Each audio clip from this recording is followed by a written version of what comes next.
Bismillahirrahmanirrahim. Ladies and gentlemen, thank you for waiting. Our honorable guests and the panelists all are here. I would like to request our Vice Chancellor, Professor Atikul Islam, to come to the dais with the guest. Vice Chancellor, sir, with Pro-Vice Chancellor, IAB members, and the BOT members.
Thank you. Honorable Chairman, Board of Trustee, for some reason he could not come, but we have with us respected other members of the Board of Trustees, President and members of the NSU Advisory Board, the Vice Chancellor and today's Chair of the session, Professor Atikul Islam, Pro-Vice Chancellor, Treasurer, Deans, Chairs and Directors, my colleagues, invited guests, dear students, medias, ladies and gentlemen, Assalamu alaikum and good morning. I am Abdul Khalek, Professor, Department of Biochemistry and Microbiology, and I sincerely appreciate your kind presence to this public lecture on emerging public health challenges and opportunities in developing countries. Ladies and gentlemen, NSU is the first private university in Bangladesh. It was established in 1992 by a group of eminent industrialists, prominent patrons of education, notable philanthropists, and experienced academics of the country. With their tireless efforts, dedication, sincerity, and hard work, NSU became the best among the private universities in Bangladesh. We are very fortunate to have with us some of the members of the Board of Trustees, Mr. M.A. Qasim, Mr. Benazir Ahmed, Mrs. Rehana Kamal, Mrs. Rehana Rahman, Mrs. Yasmin Kamal, and our new board member, ma'am. So let's put our hands together to give a round of applause for their great contribution to this nation. Thank you. Now we are going to play our national anthem, and I request everyone to stand during the national anthem.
Please be seated.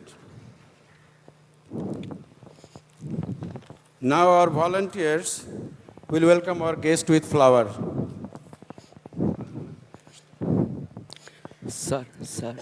Sir আপনি welcome করবেন এটা দেখেই হ্যাঁ ওই বিষয়টা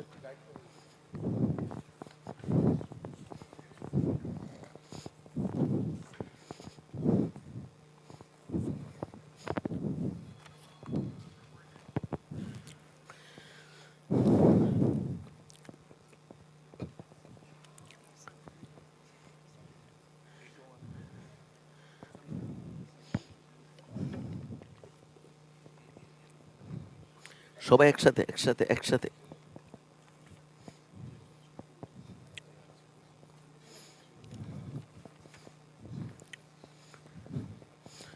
সামনে rich হ্যাঁ তুমি সামনে আসো ডক্টর কলওয়েল দাও না দাও ওকে ওই যে দাও আমাদের আইবি মেম্বারদেরকে দাও এখানে দাও আর একটা আসো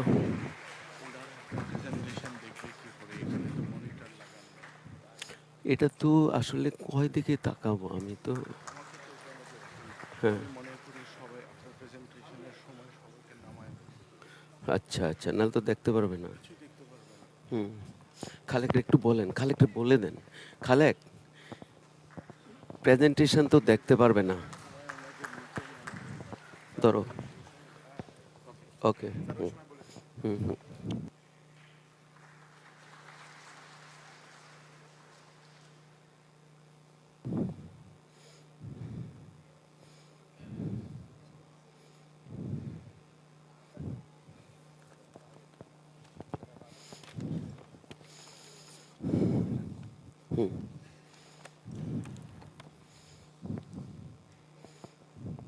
Now I request Honorable members of the Board of Trustees, Mr. M.A. Kashim, an eminent industrialist, to kindly give his welcome address for this gathering.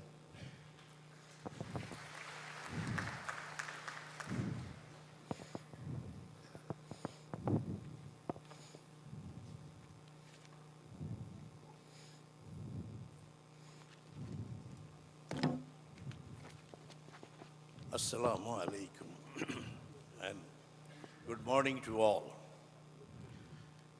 Well, I have the duty to welcome the guests and our dignitaries from abroad.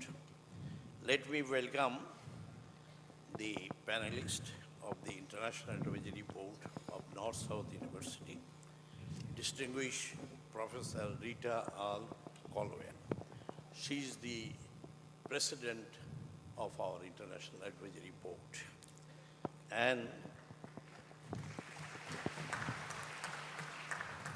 Professor Sir Richard J. Roberts is the Nobel laureate and New England Public Lecture. And members, Professor Anwar Haq, Professor Shelley Fieldam, Professor Haidar A. Khan, Professor Tahir A. Said, Professor Muhammad Ataul Karim, member of the teams, and distinguished guests. Today you will be listening on the subject which is emerging public health challenges and opportunities in developing countries. As you know, this is a very important subject for the third world. And accordingly, North-South is working on this subject in the last few years, where the facilities got from the different universities of the America and the dignitaries, those who are here, they are very keen to do all this. This subject, which is mostly related with our ICDDR, where it was mostly confined in one place. Now, I think with the help of our scientists, our faculty members, we are working seriously. Equipments are there in North-South University, and to give idea to the people. Our professors and dignitaries are here to say a few words. So I just simply say welcome, welcome to this function, and please feel free whenever you feel any point is to be discussed. Thank you very much.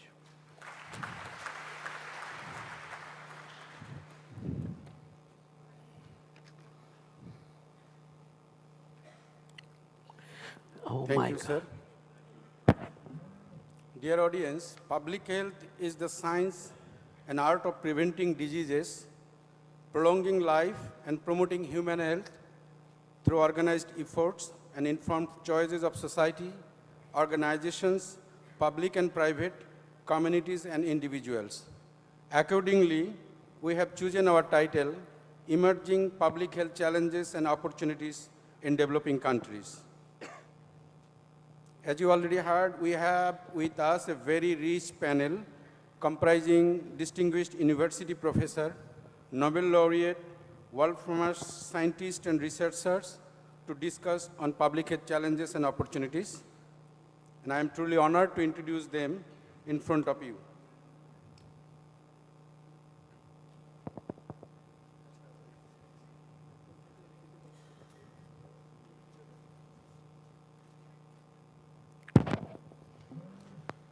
Dr. Rita R. Colwell, a person with so many honors that if we start talking about those, then even one whole day would fall short.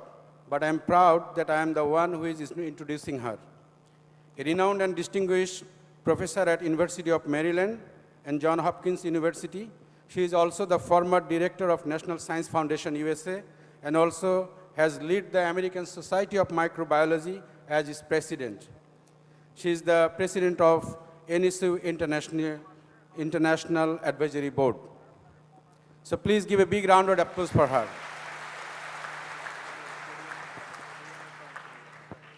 Sir Richard J. Roberts probably needs no introduction. He is a biochemist and molecular biologist. He was awarded 1993 Nobel Prize in Physiology or Medicine for the discovery of introns in eukaryotic DNA and the mechanism of gene splicing. Thank you. Roberts' research resulted in a fundamental shift in our understanding of genetics and has led to the discovery of split genes in higher organisms, including human beings. He is currently working at New England Biolab, USA. Please give a round of applause for him. Well, University of Massachusetts Dartmouth is known for all its glory. And we are glad to announce that we have Dr. Muhammad Ataul Karim amongst us. Please give a round of applause for him. He is the Provost and Executive Vice Chancellor for Academic and Student Affairs at the University of Massachusetts Dartmouth.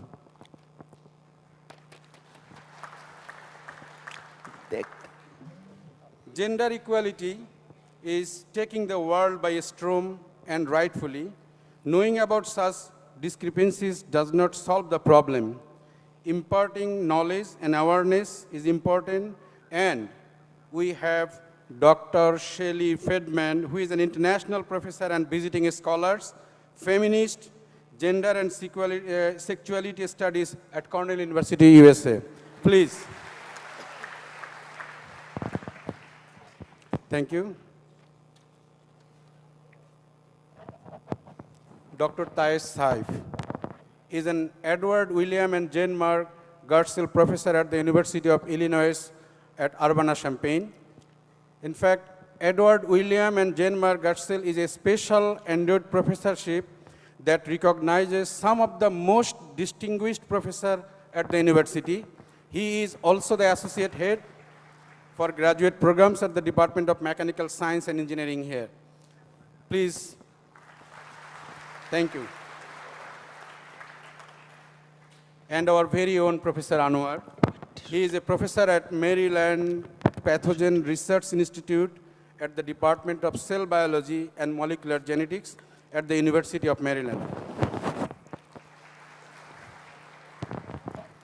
Teaching a subject that now is the most talked about amongst biologists and chemists is not an easy task, but Professor Hawk has managed it quite well and responsibly.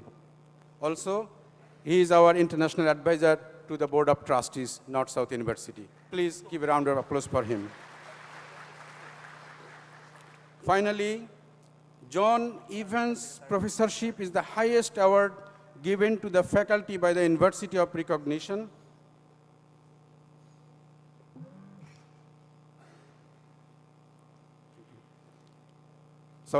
John Evans Professorship is the highest award given to the faculty by the university as recognition for their outstanding research or other scholarly achievement that is of significance in their field, and the professors to receive this award needs to have international distinctions. Dr. Haidar A. Khan is one such professor with this particular feature in his cap. Please give a round of applause for him. He is a professor at Joseph Carville School of International Studies, University of Denver. So ladies and gentlemen, again I request you to give a big round of applause for all our guest speakers.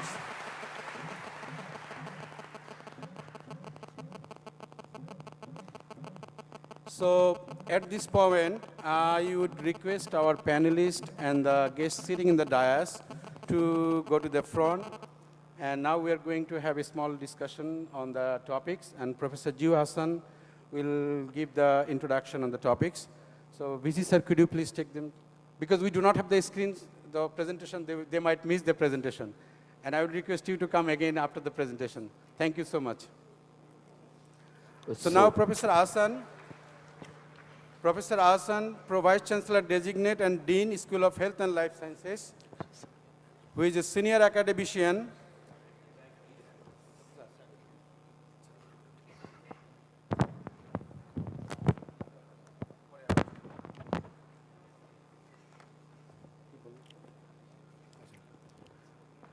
So Professor Jiu Hassan, Pro Vice Chancellor Designate and Dean, School of Health and Life Sciences, who is a senior academician, epidemiologist, and researcher, will give an overview on today's topics.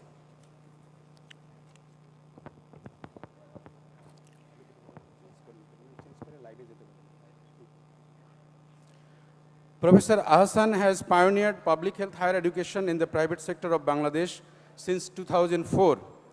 He has over 100 peer-reviewed publications and presented about 50 keynote papers at national and international conferences.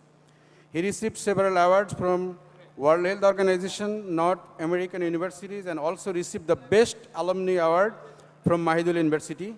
He also served as World Health Organization's technical advisor for Southeast Asian region organizations for over 5 years.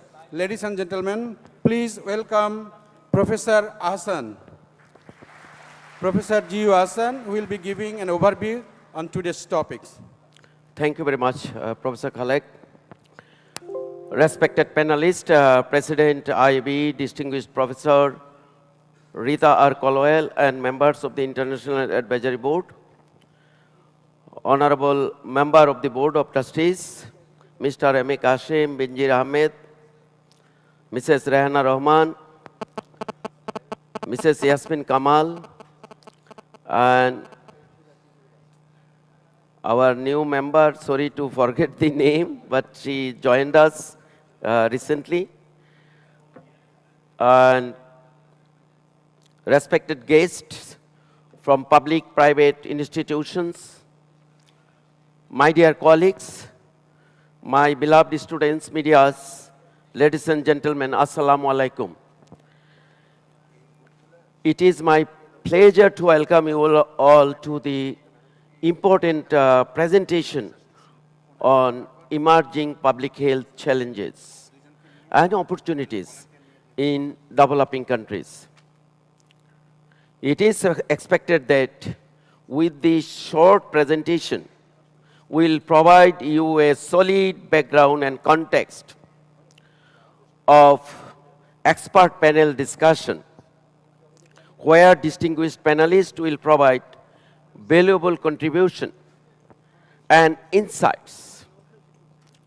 At first, I'll provide a true picture of the magnitude of the public health problems and challenges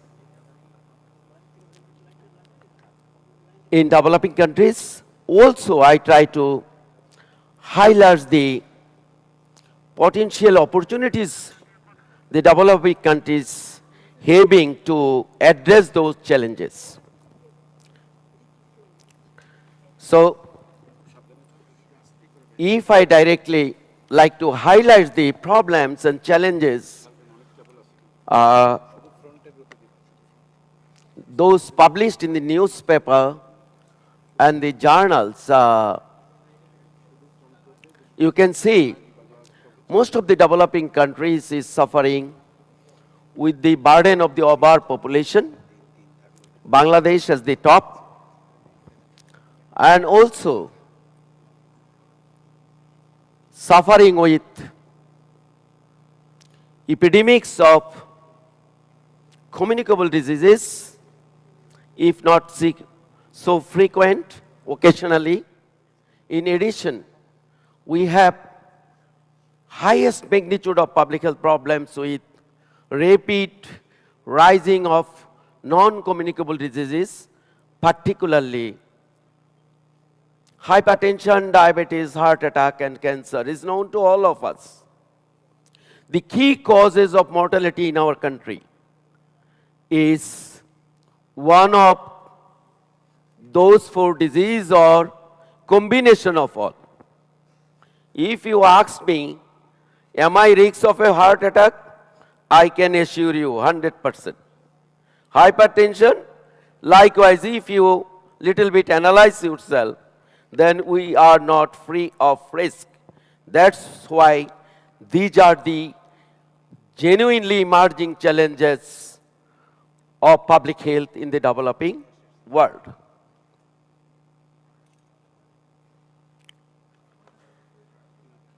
Now, what are the major public health challenges? If you carefully look at the few subheadings like triple disease burden,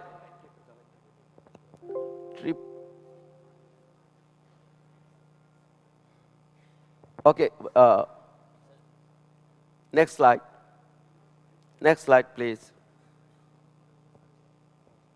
Okay, triple disease burden of public health importance in the developing countries is known to most of us that the red zone, 57% of the mortality in the developing world caused by non-communicable diseases only. Again, those 4 or 5 diseases with little exception. In addition, we have problem with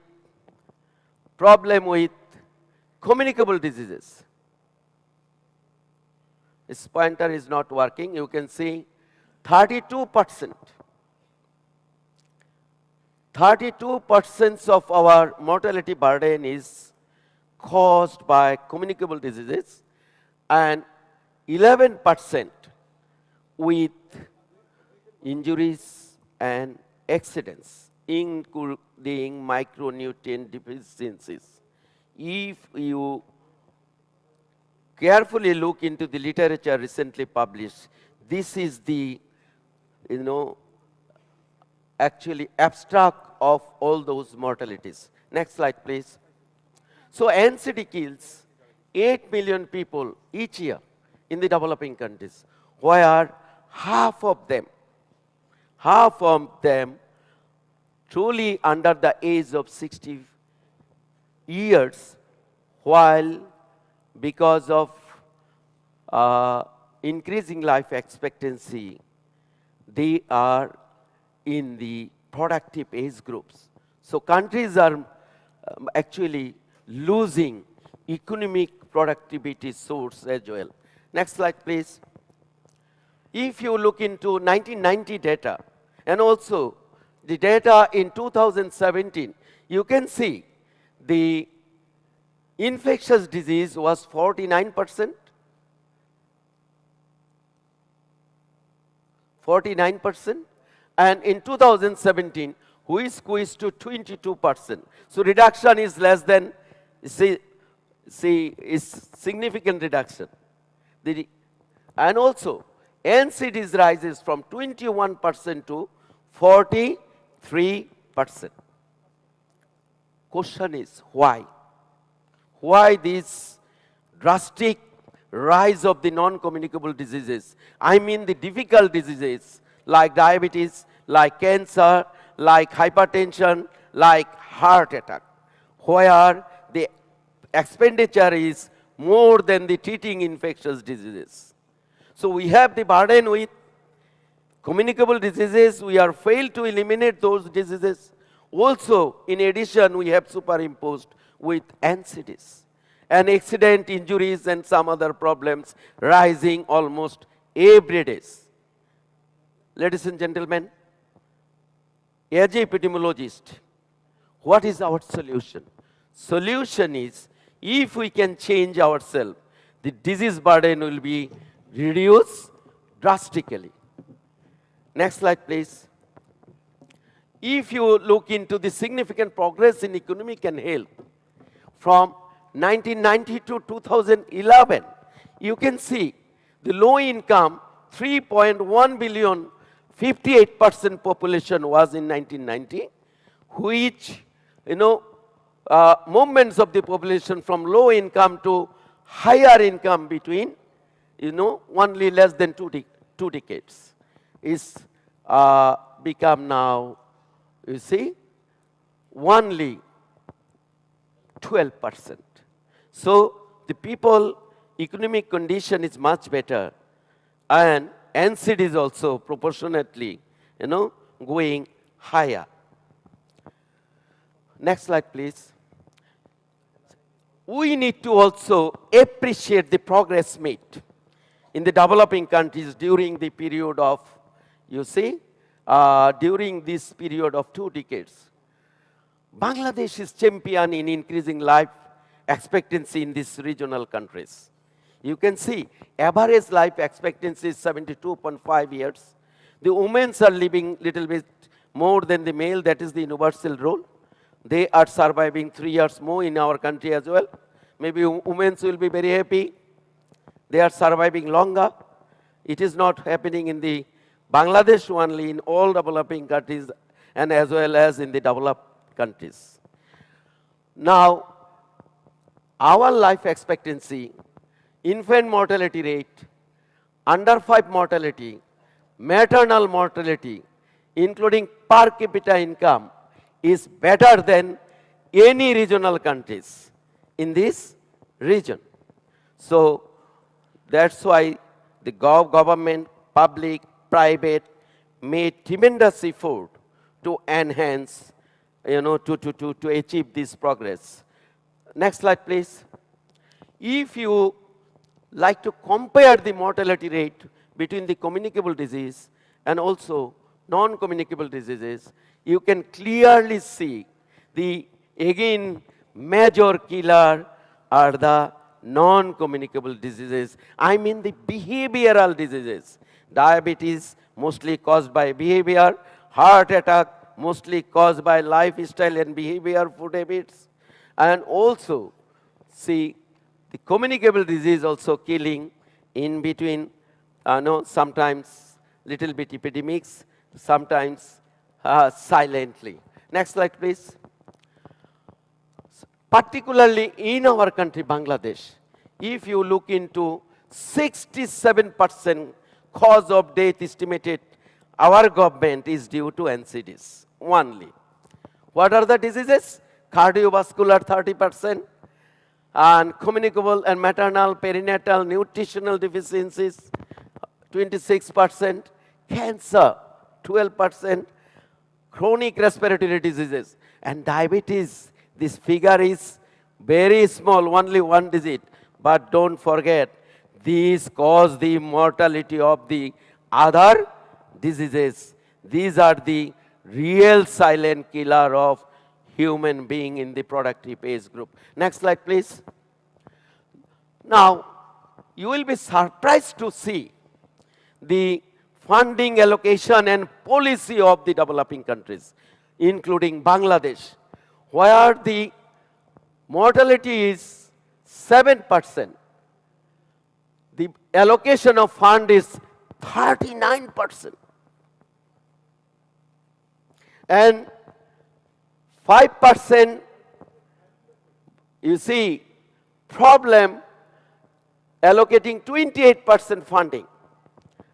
67% problem with NCDs. But the budget allocation is less than 1%. Is not lies, is fact, is published in the Lancet. Less than 1% budget. So donors usually allocate their fund, considering lot of factors, where they can earn more prestige, reputation, not actually looking into the problems. Where is the magnitude of the problems? Where people are dying?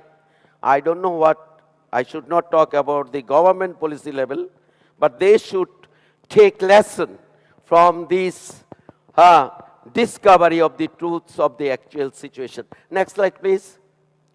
Now, major causes of NCDs is known to all of us. Is unhealthy lifestyle, improper dietary behavior, and environmental factors, high blood sugar, excess salt intake. Bangladeshi people start eating with common salt. Salt with rice, salt with everything, salt with everything. See, it's a peculiar. Any event and cultural program start with kachi birani. So, I don't know how to explain. Stress factor. I myself also don't know why I am always stressful. Why I can laugh too much. Laugh together to promote our survival rate. Next slide, please. Tobacco use. And then I will talk a little bit about the pollution, which is another serious problem of the developing countries, particularly for Bangladesh. Pollution, sanitation. I think this type of slide, yesterday, our respected IB members and Board of Trustees visited, countryside. They have clearly seen the magnitude of the gravity of the problems with sanitation, hygiene, and pollution. And so these are the few data. Next slide, please. Now, unplanned expansion of the cities and pollution. We are damaging ourselves. Next slide, please. Disease burden. 40% of the disease, ischemic heart disease, develop if you really search retrospectively. This is because of pollution. It's published in the high impact journal. And also 40%, okay, never mind. We are champion also in air pollution, not at the top. India, Delhi is the top. Dhaka is the runners-up for creating pollution. Big hands. Next slide, please. So, the unplanned urbanization and hazard. Next slide. Now, why is happening? Why is happening? Inadequacy of trained health personnel and poor in management and leadership skills, and also coordination truly missing, not only in our country, in this region, resulted all those problems. But shortage of the health personnel, you can see the red zones, covering all over the world. Asia is the most. Africa, North America, wonderful, only few places they are suffering with lacking of trained health personnel. Thank you very much. And for health personnel, not only shortage, but also right person is not placed in the right position. And proportion of the doctor, nurses and technical auxiliary staff truly inconsistent. And that's why what is happening is the correct outcome of the phenomena. Next slide, climate change. Climate change is another biggest public health challenges for the developing world, actually for the whole world, firstly for the developing world, and Bangladesh is the #1 victims. And this is known to you, the process, and this is the health effects or outcomes. You can just have a see, air pollution related health effects, extreme condition, vector-borne diseases in enhancement, effects of food and water shortage, effects of pollution, displacement. Next slide. Malnutrition. This is another beauty. See, in the same country, in the same society, one group of population is so healthy, overweight, and wonderful. And the other group of the people suffering simultaneously with the malnutrition, underprivileged population. So this type of discrimination, because of the lifestyle and attitude of the peoples need to be solved. And the data here is very much alarming. More than 54% of the pre-school age children are stunted in Bangladesh. And more than 50% of the women suffer from the chronic energy deficiencies. And many more data we have because of the shortage of the time. We don't like to kill your time. Next slide, please. Now, this is another area. At this moment, particularly in Bangladesh, increasing elderly population because of the enhancement of the life expectancy is known to us. At this moment, Bangladesh has already estimated over 1 crore population. You see, more than 10 million over the age of 60. So after 20 years, it will be double.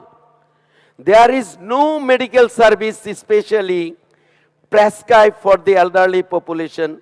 They need special care like the child's. Different category of the specialist people should treat them, support them.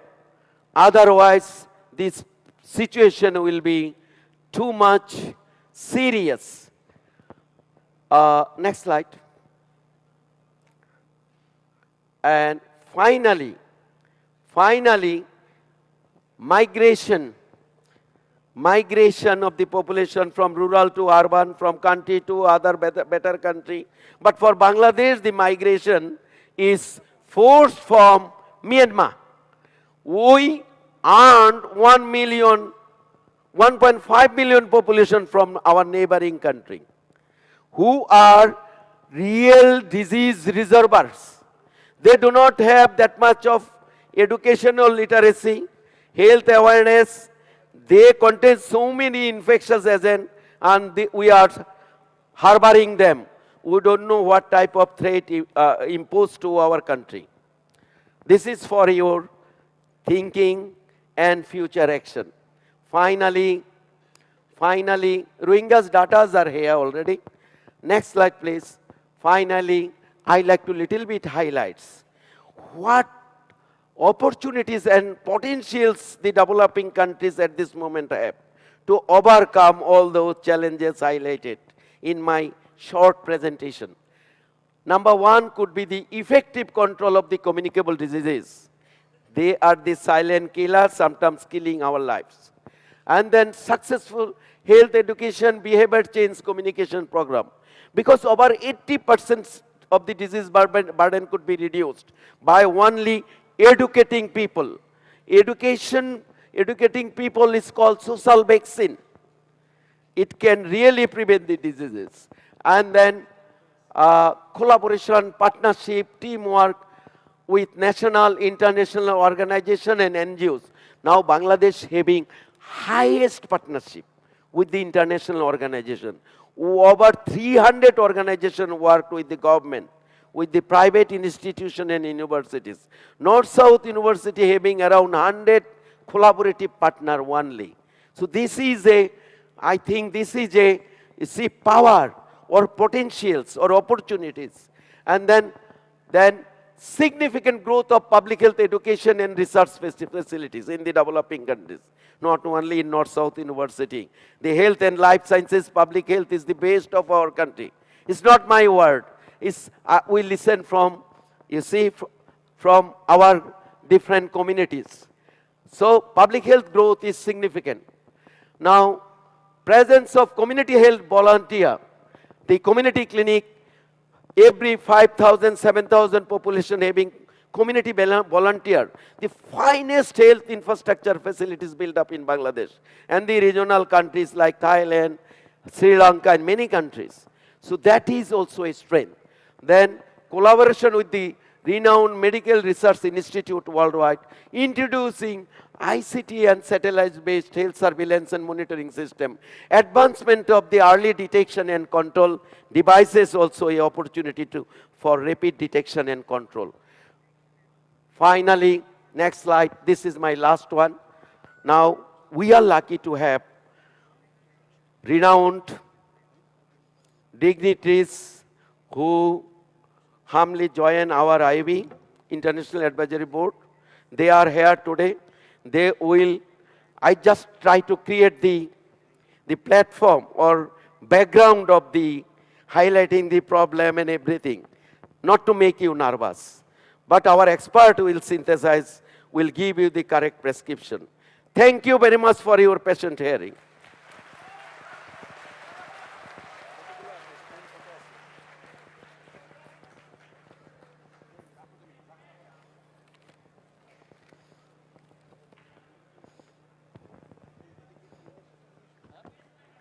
Thank you, sir.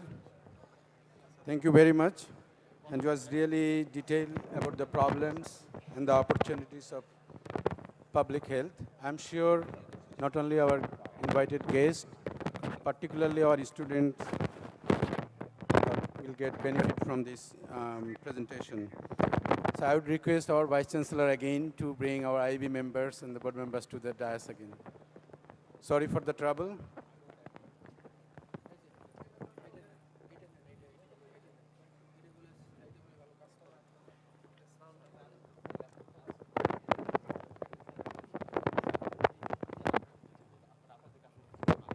Our honorable IEB members, Vice Chancellor, Pro-Vice Chancellor, Mr. M.A. Kashim sir and Mr. Benazir Ahmed sir, please.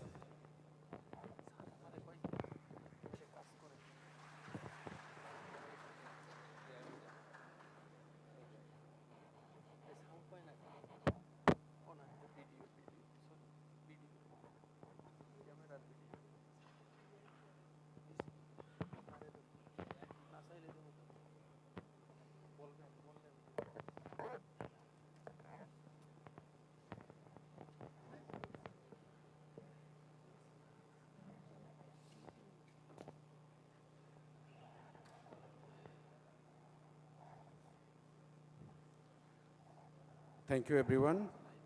Now we will go for panel discussion followed by question and answer.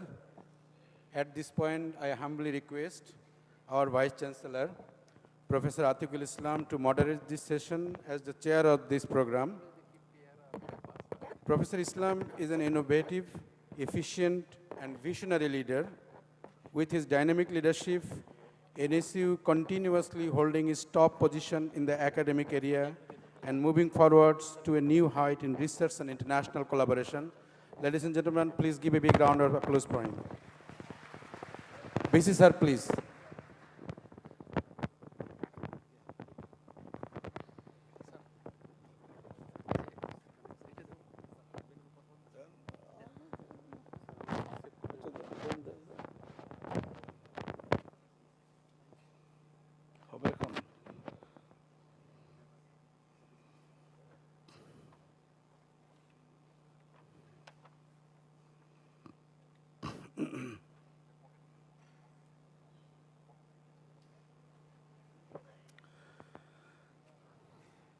Okay, we have received some questions in advance, and I will direct one question to each of our distinguished panelists, and they will probably speak around that topic,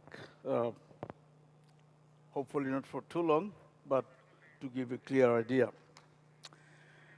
The first question is for Professor Rita R. Colwell.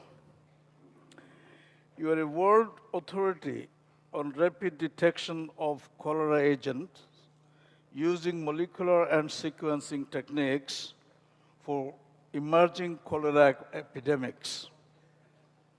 Please tell us your experience and significance of such detection.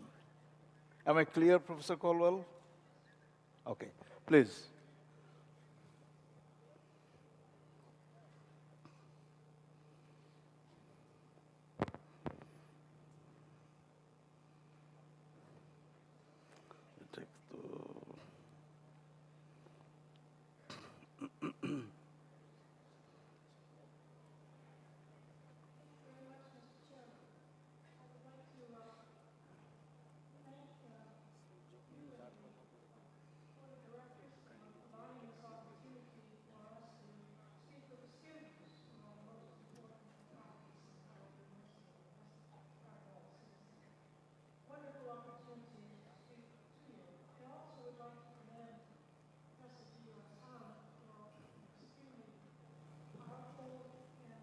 Very useful and informative lecture. I would like to refer to the research that can be done that contributes significantly to advancement in public health and address my comments to the technique that is now developing called precision medicine. This means the ability to be able to diagnose accurately, rapidly, and actionably specific agents that cause infectious diseases, but also being able to identify the bacteria, the viruses, the fungus, and the parasites within minutes or at most an hour or two. This allows then treatment to be very rapid and accurately provided, but it also offers an opportunity to understand the microorganisms, the populations that we have in our gut, on our skin, in our lungs, to be able to determine the presence of specifically microorganisms that affect not just communicable diseases, but also non-communicable diseases. Let me explain. We now can extract DNA from samples, whether it's fecal sample, sputum, or even food and water, and identify within minutes all of the microorganisms that are present, and also the genes that they carry for antibiotic resistance and for pathogenicity.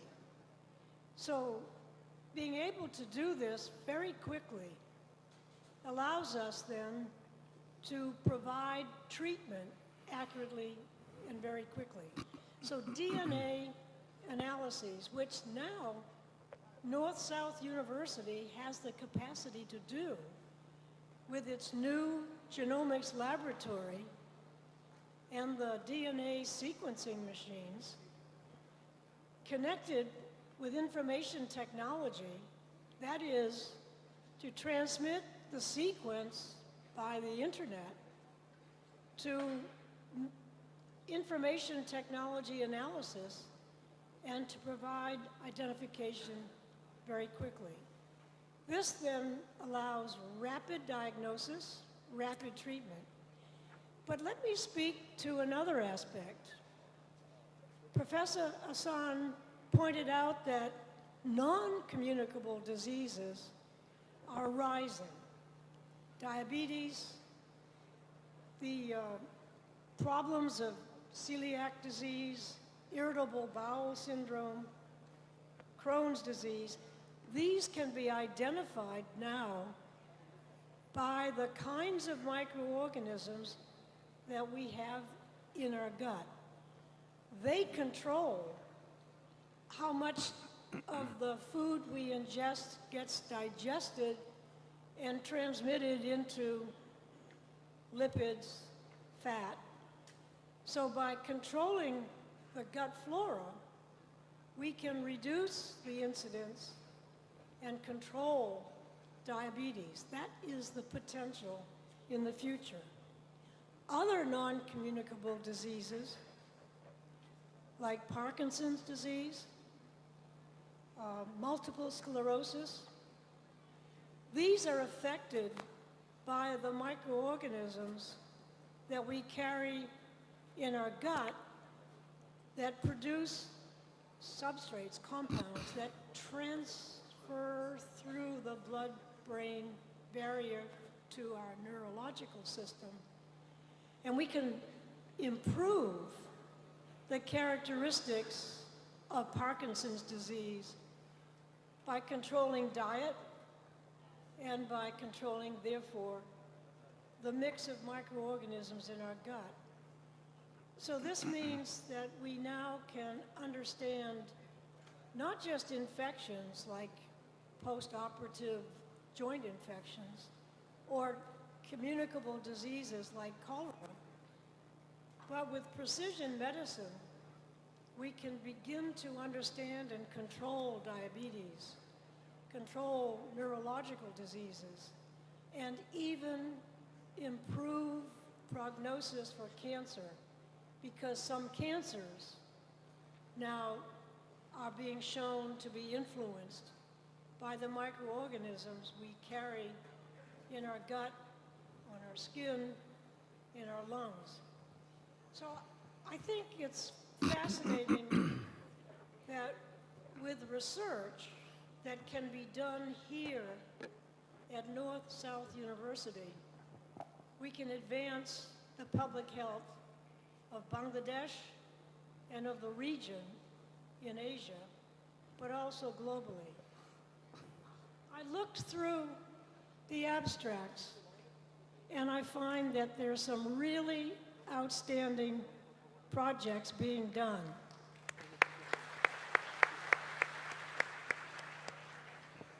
Most of them are on public health. So now I think you have the tools and you have the support of your board that I think North-South University can become the #1 research university in Bangladesh. Thank you. Well, if we have time, we'll take follow-up questions. At this stage, we are going from one panelist to another without any chance for a follow-up. Sir Rich, you are a renowned advocate of GMO, genetically modified crops and foods. What could be the impact of GMOs on public health, if there is any, you think? Particularly, is there anything that the developing countries should know? What's happened is that these new innovative GMO foods, they have the increased productivity and helped feed millions of people who were malnourished before. But then some people say there are some health problems connected with the GMO food. Would you please tell us whether it's okay to have voraciously consume this GMO food? Thank you. Okay, thank you. I think almost everybody in the audience will have heard of GMOs. Maybe I should start off by saying there really is no such thing as a GMO. GMO refers to a technique for changing genes in organisms. And in fact, this is something that we have been doing ever since mankind discovered that we could take plants from the forest, grow them in our backyards, and slowly improve them using genetic modification. In fact, every time we make a baby, we indulge in genetic modification because the product, we don't know what it's going to look like. We don't know whether it will be male or female. We don't really know, but we don't go and select the ones that look good or the ones that grow tall. However, when we're dealing with plants, it is possible to do this. For instance, the traditional plant breeding process, we take a male plant, we take a female plant and cross them in much the way that a man and a woman make a baby. In the case of the plants, we make many of these and select the ones that have the properties we desire. But that doesn't always work so terribly well for the reason that in addition to moving, say, a gene or two genes that we're interested in, we mix many genes together and often pick up ones that we don't really want, and then we have to go through a long process in order to get rid of the ones we don't want and keep the ones that we do want. This is called back crossing, and it can take a very long time. Typically, to go from a current variety of plants It's up to we them. grow তারা এটা regularly কথা বলতে and that is good, useful, না and is উনি a আসলে তো আমি crop, থাকবো না what happens, it উনি can যদি take এখানে আসেন anywhere তাহলে from 20, 30, 40 years let him use the other back microphone. crossing to get an improved variety. There is no problem. The GMO method that we hear so much about No problem. decreases that time, and it does so চুপ থাকবে না because using না, bioengineering চুপ থাকবে না techniques, নাইলে। we now know how না, to না, take আয় রাখা দরকার। individual genes and move them from one plant to another. It's exactly the same process as moving a GPS system from a car that doesn't have one into one that does have one. Sorry, from one that does have one into one that doesn't. In the case of the traditional method of doing things, it would be the equivalent of taking those two cars apart, mixing everything up, and then selecting the one that happened to have the GPS.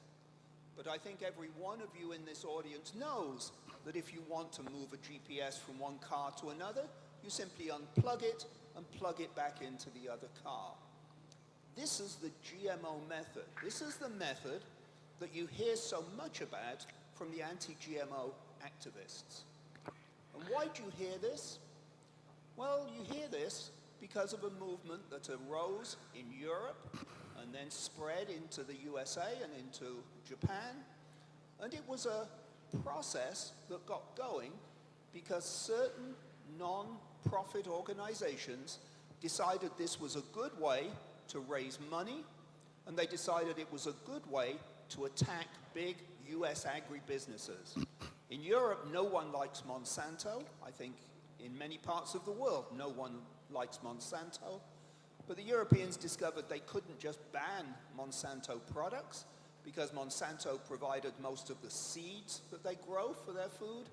And so they picked the GMO issue as a way of going after Monsanto. And instead of saying, we just don't like GMOs, and so we won't buy them, because in Europe, of course, you have a choice. You don't see a lot of thin Europeans walking around. They have a choice of the food that they eat. But instead of saying, we just don't like them, they started to say they're dangerous.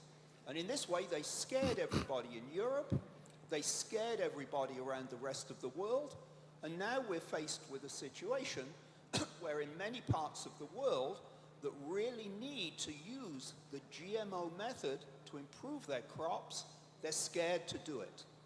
We have excessive regulations being put in place that make no sense because what is important is the product of the process, not the way in which you make it. And so what I would leave you with is the thought that here in Bangladesh, you actually have a government and you have scientists who have behaved fairly sensibly on this issue. They have already introduced and allowed some GMO products. More will be coming this year, in particular golden rice, which is a very important product. And I think, with luck, the government in Bangladesh can be persuaded to take a lead in not putting in place excessive regulations so that they stop the scientists, including those here at NSU, from developing the new plants, the new crops, doing it quickly, that will be required to feed the population, to provide better nutrition, and to overcome the effects of climate change. I think we should all applaud Bangladesh for taking a big lead in this area.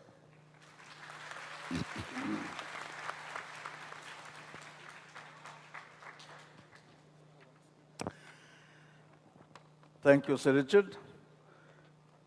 Our next question goes to Professor Anwar Haq. Professor Haq, you have been working on waterborne diseases for a long time, and you're renowned in the whole world for that. What is your effective intervention for preventing waterborne diseases? Would you please take the other microphone if you want to, or you can answer sitting here. It's up to you. Okay. Please feel welcome.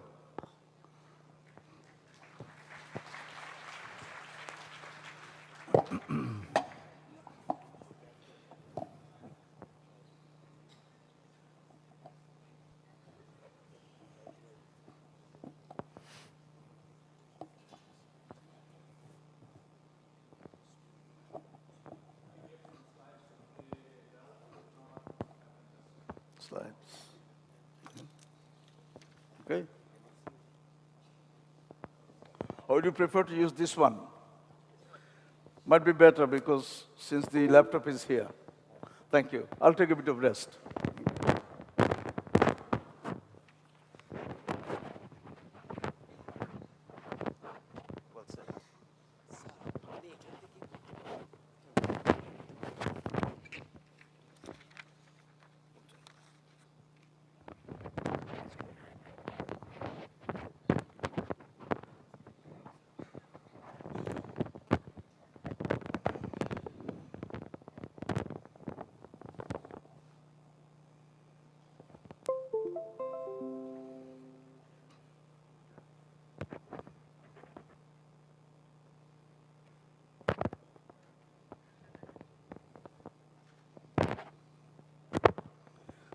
As we cannot see, we haven't got eyes to the back of our head,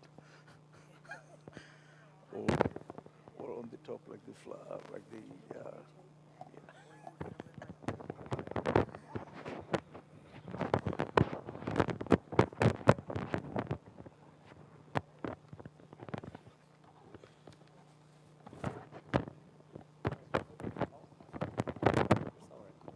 Well, sorry I took extra minute to put up the slides. I thought it would be nice to show what actually I meant to say. Key causes of diarrheal disease and enteric diseases in developing countries, especially in Bangladesh context. Lack of safe drinking water and food contamination with the pathogen, the cause disease, and poor sanitation, lack of hygiene, and malnutrition can contribute and increase the chance of infection. So, in order to prevent this disease, first, safe drinking water and effective sanitation. Many enteric diseases, including cholera, was pretty common in Europe and United States in the 1800s. They were able to prevent the disease, and in fact, they have eradicated the disease by having safe sanitation and safe drinking water. So this is a very key thing to have safe drinking water. And also, by predicting if there is a hot place where there could be a disease, there could be an outbreak, if we have the information, just like the weather forecast, there will be thunderstorm in the evening, what we prepare with, either we don't go out or take an umbrella with us if we are expecting rain. So a prediction can help public health official to prepare for it So if there is one case or two cases, it can be contained and start treating and prevent an expansion of the progress transmission and prevent an epidemic. And then, of course, if we have a good vaccine, we can prevent a disease. In diarrheal disease, there are some vaccine. For salmonella, there is vaccine. But for cholera, so far, there is no such effective vaccine which will control or prevent disease 100%. There was a model. There was a model we developed. It was a predictive model, a hypothetical model we developed about 35 years ago. How can we prevent a disease based on our work we have been doing? And we did a study and where we showed that, yes, we can predict the disease. I'm sorry. The solid bars are the actual cases, and the red line is our prediction. So clearly, we can predict. This study was done in Bangladesh, and we are successful at least with 95% confidence. We can say where a disease can occur. And then we wanted to do a retrospective study. For 4 years, we plotted the cases of cholera in MATLAB, and we put the different environmental parameters. These are the parameters at the same time, and when we superimposed, we were able to show how our predictive model really worked and showed that we can really predict a disease. So public health official can prepare for it.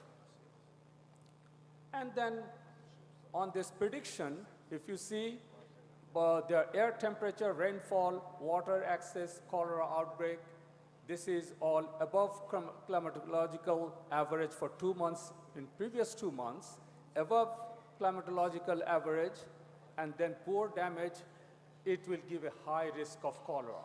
So when we have issues in public health, especially enteric disease, and specifically if we are talking about cholera, we can predict disease, and this is going to really have an impact in preventing disease.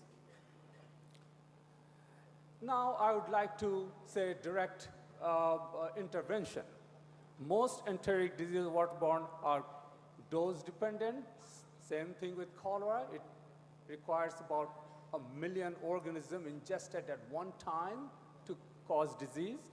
So we know these small creatures that are the culprits in the environment, they harbor organisms. If we can remove these creatures from water, pond water, we can lower the number of the organisms in small amount of water for a glass of water. So we developed a method using sari cloth, not a fancy silk or fancy sari cloth, but using very cheap material, cotton sari cloth, which is used in Bangladesh villages, the poor people, 4 layers, use an old sari cloth, not a new one, because old one has the mesh size that becomes smaller, that can retain those creatures, and using 4 layers, we can really filter this water. You can see on the right, the pond water, the one on the left.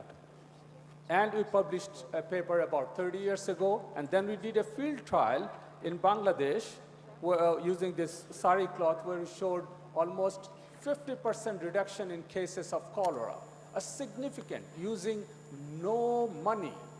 Poor people, they can just use their old sari cloth.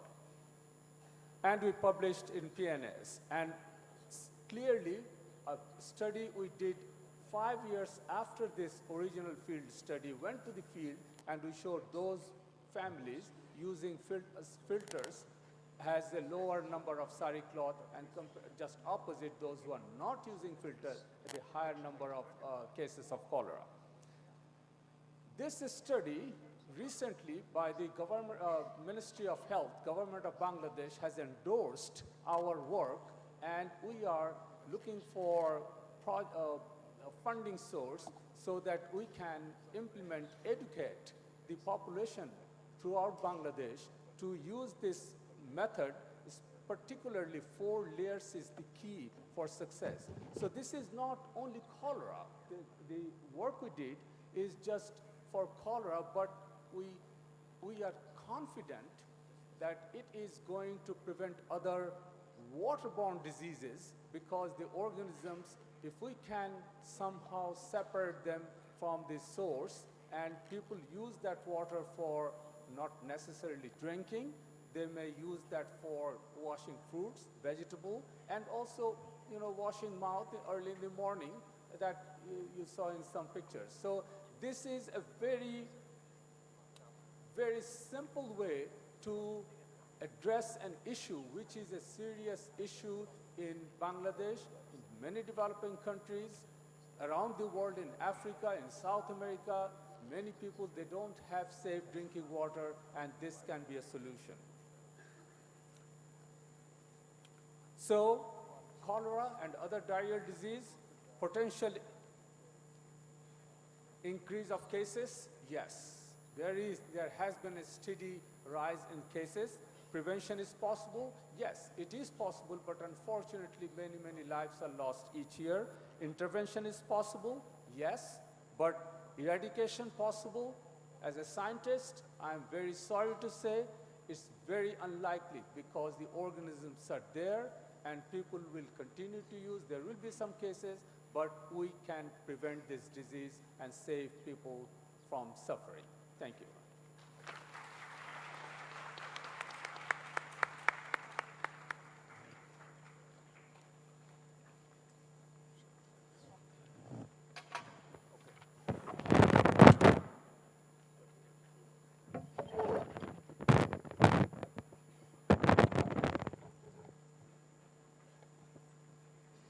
Now, thank you, Professor Hall. Very effective communication, difficult things in a simple way so that all of us could follow and understand. Here's a little question for Professor Ataul Karim. Professor Karim, do you think that health education can result in achieving better public health outcomes? If so, can you tell us how and to what extent? Thank you.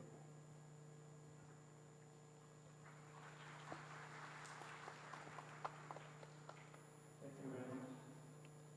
Your question was can health education achieve better public health outcomes? You didn't specify Bangladesh or Bangladesh, so I'm going to give examples on both sides. Can bring the picture together. There are 3 interconnected points, in my view, as an educationist, that health is actually a prerequisite for education, here and everywhere. If children or students are hungry, or if students who cannot hear well or have chronic conditions, they are hindered in their learning. This is true here and there. Education about health, or health education, occurs within schools, academic programs, billboards, televisions, public health interventions. And the third interconnected point is physical education or health sciences, or disability units, or university psychological or mental or counseling service units combines both educational programs and service units within the context of a university or a college for students' well-being, not only while they're here, but if they're managed to go through, is beyond that in their working life. Now, as I said, health is a prerequisite for education, and I'll give some American example, and I sincerely believe that local problems typically lead to global solutions, and I'll give some of them. In my campus, which is in south coast of Massachusetts, only about 10 minutes from Atlantic Ocean. It's about 30 minutes for Cape Cod. This is the area where people were extremely challenged. For 150 to 200 years, they lived by hunting whales until the whale huntings were stopped. Then it was replaced by textile mills for another 200 years until all the textile mills came here, and Vietnam, and China. The students that come to my campus and from the region, they are financially stressed. Their challenges are immense. 30% of the students who come, if they're American, then most likely they're first in their generation to have a college education. First in their whole generations. It is my setting, this place is that I am from, is a setting for the Moby Dick movie. And if you didn't, you can go and play the movie. But for the, as I said, that the UMass system, most of the campuses that are closer to the coastline, they're dealing with people who are financially stressed and strained. While you may think hunger doesn't exist anywhere in America, but in my campus, University of Massachusetts in Boston, we have food kitchens for the students who have no place to eat and no food to eat. These are local issues that the university has to address with it, whether it is America or here. Today, actually, beginning is of our spring break, which means hundreds of students from my campus will be going to Haiti, Guatemala, Azores Islands outside of Portugal. They will go to locations in troubled Africa to learn health, food, and poverty challenges. It is with that experience that kids will come back 10 days later and they will repeat the same journey in the summer. Let me come to Bangladesh. I know that enough example was given by Professor Gias a little while ago, but I looked up at Lancet in the middle of last night. So let's look at the campus in Bangladesh. 15% of children in Bangladesh, children and students like you, if not in this campus, on the average, according to Lancet, 15% of the students suffer from asthma, anemia, congenital diseases, and allergies. 10% of the students are injured while they're attending the universities. 15% of the students suffer from emotional and behavioral pattern. A large number of students, even the most wealthiest areas like here, they suffer from drugs, alcohol, yabas, and etc. Despite wealth and filthy rich amongst us, please understand, the data was shown, but I'm going to focus a little bit. GDP given to health in Bangladesh has actually fallen from 1.1% in 2010 to now 0.8% in 2017. What does it mean? It means that it's the lowest amongst the 21 countries of South, Southwest, and Southeast Asia. So despite all the numbers have actually dropped. GDP given to education that you are connecting has remained flat, 2% for 10 years. It didn't go up. So I'm saying that there is tremendous opportunities for you and us to explore this. I sincerely believe if you do it right, you can impact the health outcome of the country. I just want to switch gear a little bit because this university is trying or would like to and aspire to be a research institution. So I looked up last night. If you went to Bangla Jol, which is Bangladesh Journal Online, it'll tell you that there are 142 journals are produced out of Bangladesh, listed. Now, I'm going to be a proponent to say discard most of that. However, the good news is, of these 142, 6 of them have respectable impact factor. 6 of them.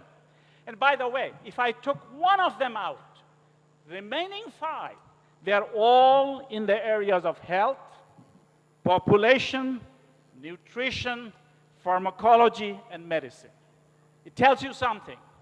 If you did work here in this country, there are some respectable journals that you could submit and possibly get wonderful recognition. The top amongst those 6 obviously is Journal of Health, Population, and Nutrition, which is associated with ICC DBRT. For my campus, I want to switch back. Our commitment, and like most universities' commitment, to solve the problem local and global. So you in this hall theater may not know, but our students and faculty, actually they work in Bay of Bengal. They're here before every monsoon. They track your cyclone. The ships are either operated by US Navy or Indian Navy. My graduate students and the faculty member live here 6, 7 months in a row so that they can understand the global issues of that. We in my home place, where fishing was once, but I'm focused more on lobster and scallops. So there, it is the sea life that is of importance. A large contingent of our faculty and students typically have been spending for the last 5 years in Liberia, tracking and chasing Ebola disease. So all I need to tell you this, we work hand in hand with the faculty and their collective wisdom to bring programs. And if you're lucky and fortunate enough, we will be able to shift the emphasis to the types of programs that will be good for my campus, and it'll be good for your campus, because if your faculty can do that. Thank you very much.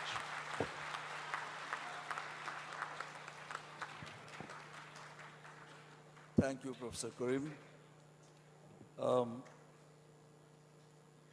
next question is for Professor Feldman.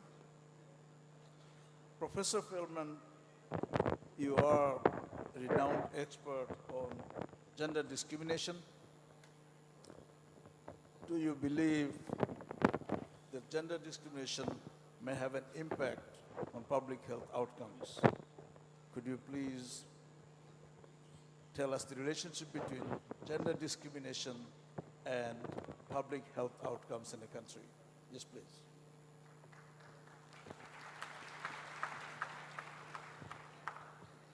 Thank you for the opportunity to be here. It's a pleasure. I'm not a health expert, but the notion of gender has implications for the health field in important ways. We know that Bangladesh should be applauded. We know that Bangladesh should be applauded for bringing down in significant ways maternal mortality, improving women's education. But one of the advantages of looking at these questions with a gendered lens, with attention to gender or women, is the incredible importance of not thinking about women as a homogeneous category, as a single category. There are critical differences between poor women and rich women, rural women and urban women, village women and town women. There are important differences between the ethnic communities of women, whether you're a Hindu, a Muslim, a tribal, or a Christian. All of those differences matter in the normative environment, in the ways in which expectations about women change or are challenged. And these expectations are not coming from above. It's not simply Bangladeshi culture. It's actually about household expectations and family expectations. And sometimes family expectations clash with community expectations, and community expectations clash with national policy. So what we have to think about when we think about the women's question or the importance of gender are two things, really. One is the tools that it provides for understanding our social environment, whether it's about healthcare, it's about family planning, it's about access to food, it's about availability of food, it's about the distribution of food. All of that, the notion of gender invites us to think about differences among women as well as generalizability about women. 2 points I'd like to make, and I'll be very brief. The first is we are just at the back end of International Women's Day. It's because of the struggle here in Bangladesh. There are always big marches on International Women's Day, lots of celebration, and lots of new thinking and making demands about how to improve gender equality or fight gender discrimination, to be more specific about your question. How women themselves have been empowered to act in a proactive way to make demands and move the needle so we do decrease maternal mortality. We do increase women's access to education. We do increase women's access to health services. The second part of this, though, is the importance of what gender research means for research, for how we do research. And on that note, I want to just emphasize that we still have problems with malnutrition. Even though you can get data that indicates women in general improve, we still have discussions or inequalities about who gets access to food first. Very often women eat last after children and their husband or their father. And what that means is that malnutrition among women, it tends to be, and I say this tends to be because it may differ across kinds of households, but malnutrition continues to be a major source of problem. And it includes both educating women not to do that, to challenging the expectations that women should or should not do that, and to improve overall access to food. Sometimes food is available, but it's not accessible.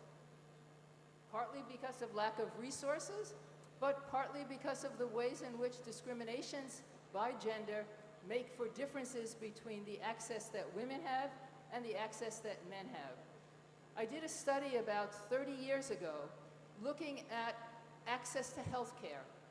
And it was very interesting and a little bit sad to me that if you had a little boy child, that child went to the doctor immediately, an MBBS doctor. If you had a girl child, you waited longer into the disease cycle or the illness cycle, and then maybe you brought them to a quack. Maybe you had the father go to the chemist and get drugs. But there was a very different moment of intervention when you intervene with a son and when you intervene with a daughter. We should learn about that and what that means. If you have networks outside of the village and outside of the community, you use those kinds of networks. If you didn't have those kinds of networks, you didn't go outside the community and the village. Women's health is the same. I remember being told by one woman, well, my husband, he gets a push. But I don't need a push, he needs a push because he doesn't deal with pain very well. But I am Shokto, I am very strong, so I don't use a push.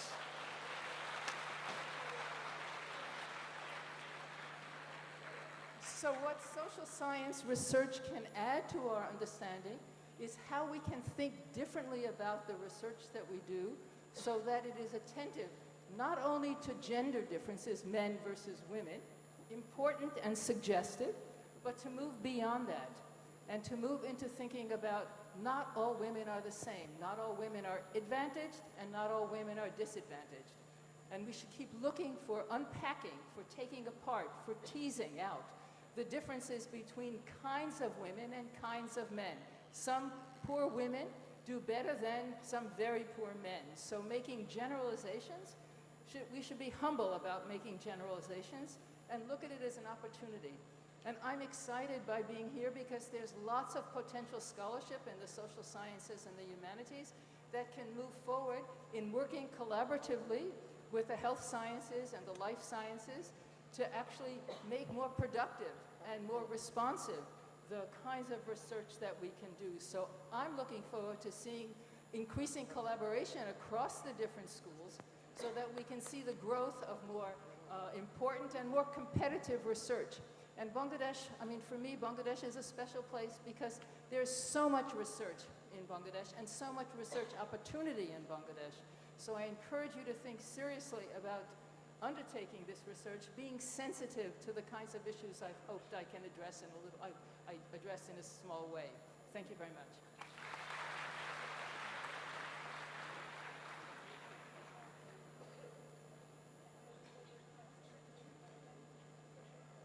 Sir, with permission from the chair of this session, I'm sure our faculty members, invited guests and students, they have questions for this panelists. If you have particular question for any particular speaker, our volunteers are around. Please note down the question and hand over to our volunteers. They will give it to us.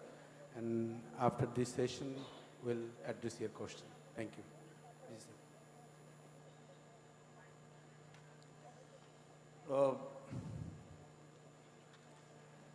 Health is highly related with economics. If the government can spend lots of money on prevention, then there will be a lot less money required for hospitals and ultimate treatment of things. So we got an economic expert here, Professor Haider Ali, and we are going to ask him, or there is a question for him that says, how would you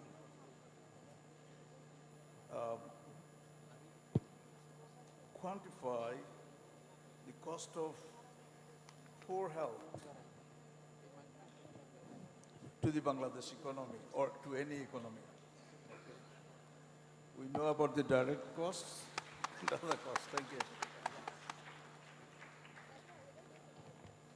Thank you, Professor Islam, and thank you all for coming here to listen to us and to interact with us, which I hope will be the most interesting part of this morning. I want to start with something qualitative before we talk about quantity, and it may seem that it's not even remotely connected with economics, but actually it is.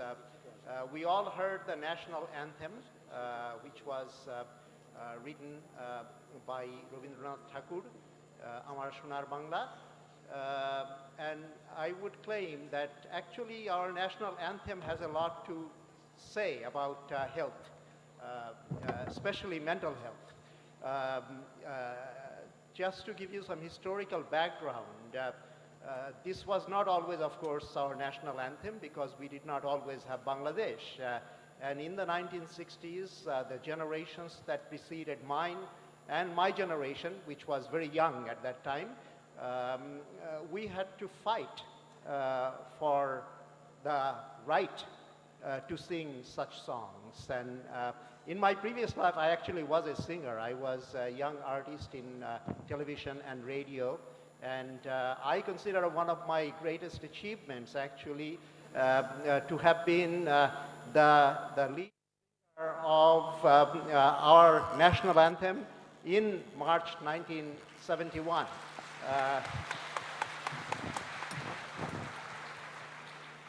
And when I was in New York as the delegate at that time of Pakistan, in March, late March, then our vice consul in New York was someone you all know the name of now, Mr. Mahmoud Ali. He was the last foreign minister of our country and served very creditably all his life. And he was the one who opened up the Pakistan consulate, which he occupied for quite some time. And we also raised the flag of Bangladesh. At that time, it actually had a map of today's Bangladesh. You may remember that, or you can go to the museum to see it. So that's very important to me. But if you actually look at the words of our national anthem, you find that there is a lot there about harmonious relationship between nature and human beings, and among human beings, the relation of what we might call affective dimensions. And mental health has a great deal to say about these, and one sad fact is that these affective dimensions, the human relational dimensions, the relational dimensions between human beings and nature, these have been deteriorating everywhere, but probably most rapidly in a place like Bangladesh and some developing countries. So the cost of this is something that we need to take into account. A lot of my own work has been in what is known as social accounting. There has been one Nobel Prize in this area, and some people say that there should be more. But the area itself is extremely important. And again, relationships, interrelationships are very important in computing the cost of healthcare. One approach, of course, is simply to add up what you observe as costs.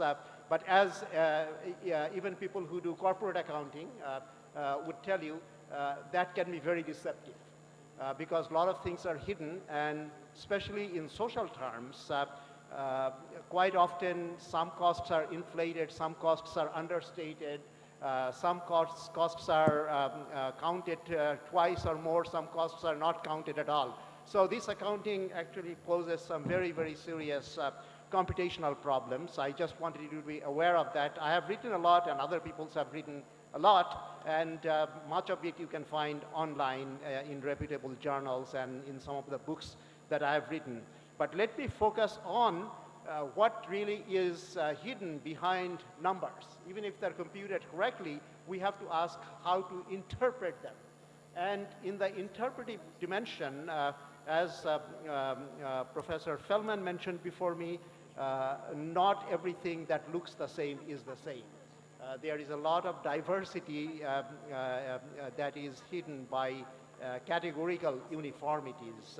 In social sciences, we also use the term intersectionality to discuss these things, that not all women are the same, as Professor Feldman pointed out so perceptively.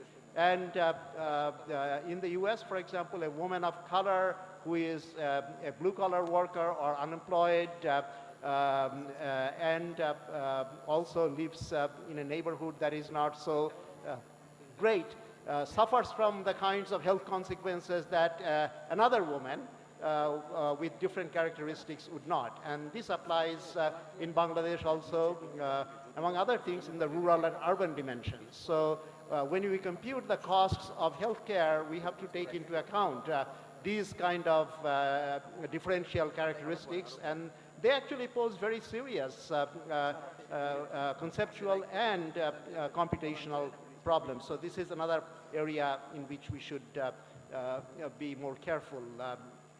But if we are careful enough, then we also have to recognize that the numbers that Professor Huck, for example, mentioned, and the numbers that Professor Ataul Karim mentioned, they are very important. For example, if the percentage of GDP that is going to healthcare gets down to 0.8%, that should be alarming to us. That should send a signal to us.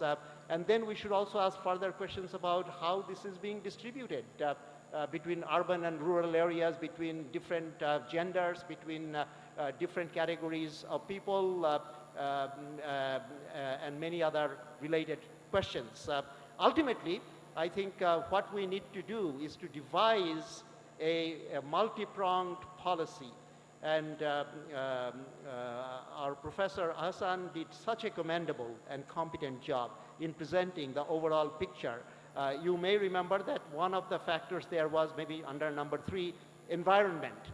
And he had some things on climate change as well. I did a paper a long time ago, which actually begins with a quotation from Rabindranath Tagore about how industrialization can be not just a benefit but also a cost. He was going to Japan. The part from which I took this is Japan Jatrir Patro. And he noticed in Penang, today's Malaysia, the factory chimney smoke coming out, and he was very sad. he comments that this civilization of machines and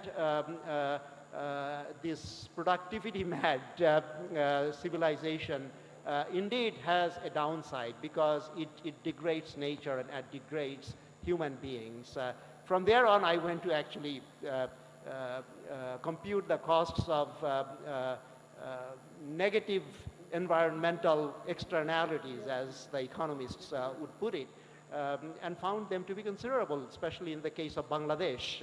And today, it's much worse than it was then. So if we account for the costs correctly, and if we take into account benefits to particular intersections of categories by gender, by race, by ethnicity, by location, by socioeconomic status, etc., then we can actually have reasonably good policies to improve the situation. And this is something that I think our government must do. The last area I want to mention, because I did the lead paper for our Vision 2041 goals and their achievements for our government just recently in the Information and Communications Technology sector, ICT. When we compute the costs of ICT, we also have to take into account its interrelations with other things, including the healthcare sector. And again, Professor Ahsan very admirably mentioned this in his list, and already a number of things have been accomplished in Bangladesh, but much more can be done, and much more can be done in terms of cooperating with people who are not even within the borders of Bangladesh. So when we calculate the costs, when we calculate the benefits, we have to keep in mind all these factors.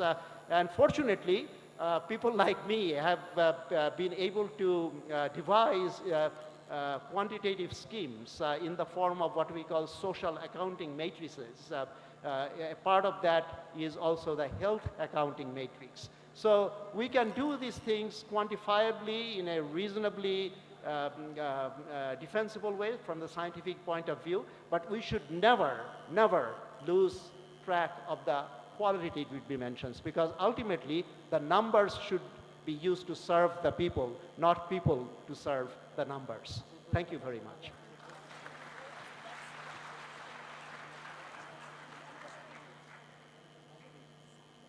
Thank you, Professor Ali. Basically, the points to take is poor public health means loss of productivity, loss of income to the households, less net national product, less income, poorer country, which in turn leads to probably more public health issues. Anyway, thank you for your very clear presentation. And our last set question is for Professor Tahir Saif. Professor Saif, you know that we are going to a digital revolution, and I would ask you to explore the connection between ICT and improved public health. Thank you.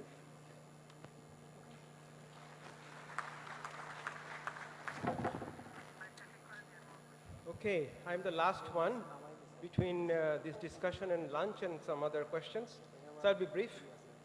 I thought about the question last night and this morning, and oftentimes the history presents us with rare coincidences. And I would like you to think about 1940s and early 50s. The two things happened during those two times, two separate things. One was the discovery of the structure of DNA, which now has formed the essential foundation for biology, microbiology. And the other thing that has happened at the same time was the discovery of transistor by John Bardeen from University of Illinois, where I come from. So when we talk about ICT, information communication technologies, the bedrock of this information ICT is the transistor that has significantly transformed our societies. But the other thing that has happened with the transistor was the invention of micro-nanotechnology, which is the bedrock for computational technologies. All the computers are becoming cheaper and faster. So with these three things, one is the discovery of DNA, or discovery of the DNA structure, the transistor, and microtechnology. Today we can talk about healthcare that can be dealt with extremely low cost, which includes DNA sequencing, RNA sequencing for prediction of diseases. We can talk about large-scale data analysis for the prediction of public health, or even doing simulations for surgery or cardiovascular diseases and so on. So the question that comes for institutions like North-South is what research directions can be taken to enhance this ICT-based research on healthcare. So I think the important part for North-South faculty to look at would be, what research questions can be at. Yes. I understand some of the students are feeling a bit restless because they will have a lecture starting soon. Please be assured that this session will finish before your lectures. We may have to postpone taking further questions, follow-up questions. So this will be the last presentation, and then we'll have a thank you note from one of the honorable members of the board. That will be it. So we're going to finish very soon. Please sit down and listen to this valuable deliberation. Thank you. Yes, yes. Okay, I will be brief. If you can keep quiet just the next 1 or 2 minutes, because this might be important for the North-South faculty and graduate students in picking research directions that could be health-related. So I think what is important is that the resources to carry out research in the healthcare directions from engineering point of view is the extreme power of computers and extreme low cost in the computational methodologies. There are algorithms that are available free of cost today. So as far as the research directions are concerned, one can think of picking research focus that can be enhanced by this computational power that we have, which is extremely powerful these days. Desktop computers can be used to address questions that are relevant not only for Bangladesh, but also globally. So I would encourage that the faculty begin to think that how computational and information-based questions can be addressed or focused that are health-related, and come up with proposals that maybe collaborations can be done with different campuses all over the world, because these questions of how healthcare can be addressed in a predictive manner, in a quantitative manner, using high-speed computers is relevant for all over the world. The other point is that many supercomputers are accessible by anybody in the world. We have a supercomputer in our campus called Blue Waters that is accessible for anybody in the world for research purposes. So the resources are available for North-South or Dhaka University or BUET, wherever it is. The question is, what type of issues that can be addressed from Bangladesh, but that has an implication for Bangladesh as well as the rest of the world. We can have more discussions about this, but that's the critical point, that with the discovery of transistor and the structure of gene that started from 1940s to 50s has led us to this point where now we can think of analyzing genes and sequence them in a high throughput fashion, and a significant amount of data is available. Now it's up to the faculty and students to decide what specific issues that they can address using the already available resources at your desktop. A simple laptop computers can do something that 1970s supercomputers could not do. So we should not forget about this extremely cheap, accessible infrastructure that we have sitting on our desk that can be useful for. Thank you.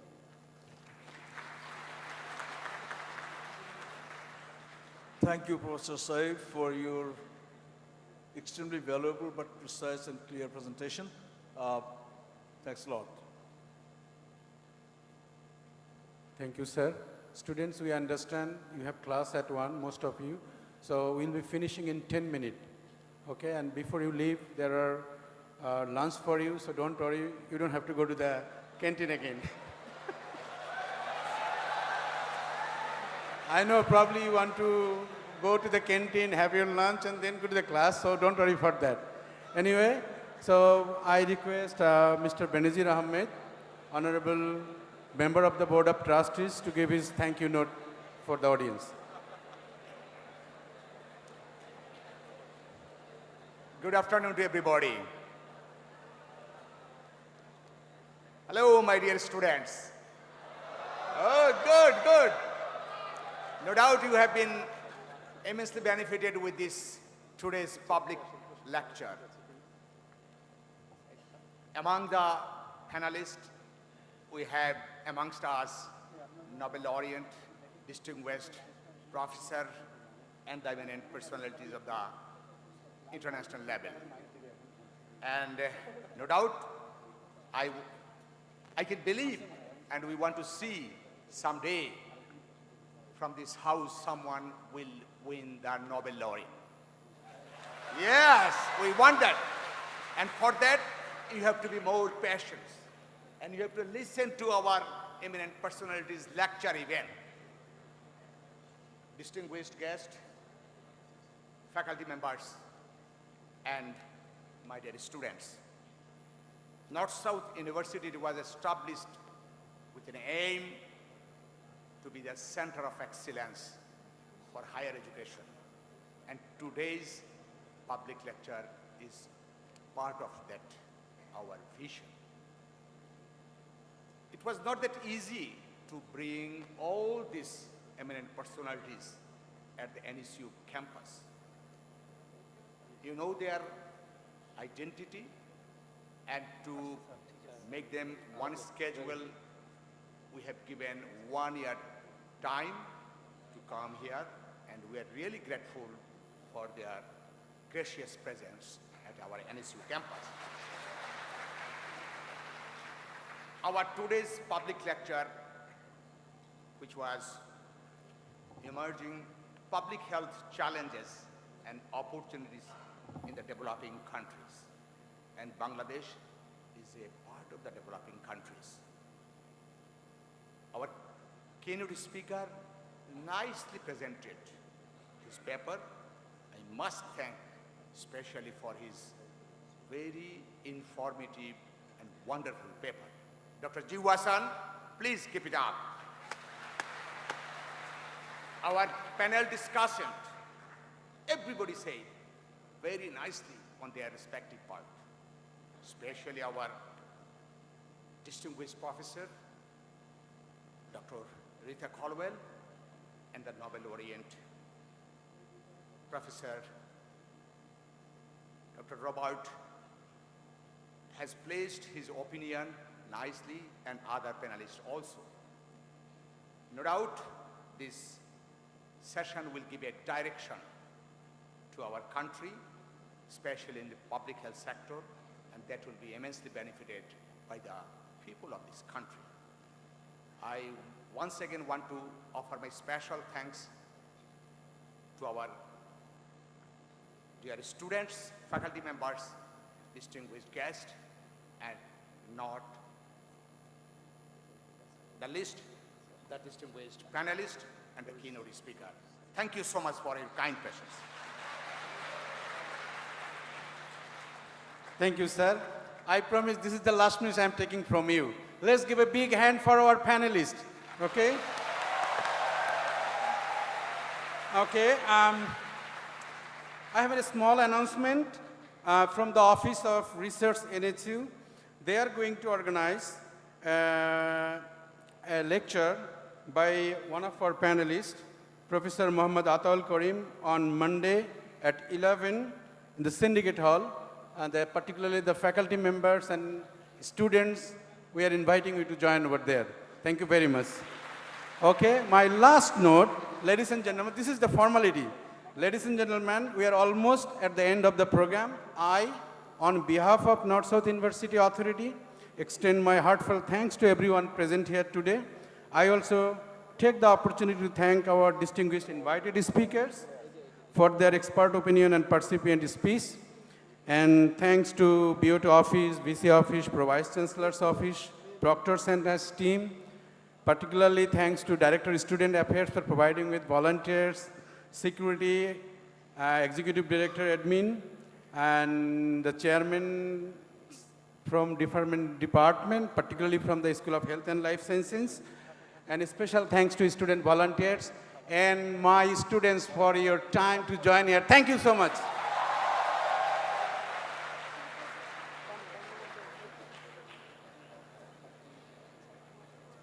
Yes, I have another request. At 2:30, we have a small program, and I have been requested by one of our female faculty join the female faculty over there in the Senate. Not the male students, female students and the female faculty at Syndicate Hall, 2:30. Thank you very much. So students, please collect your lunch box on your way out. Slowly, please don't make noise.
আছে সবই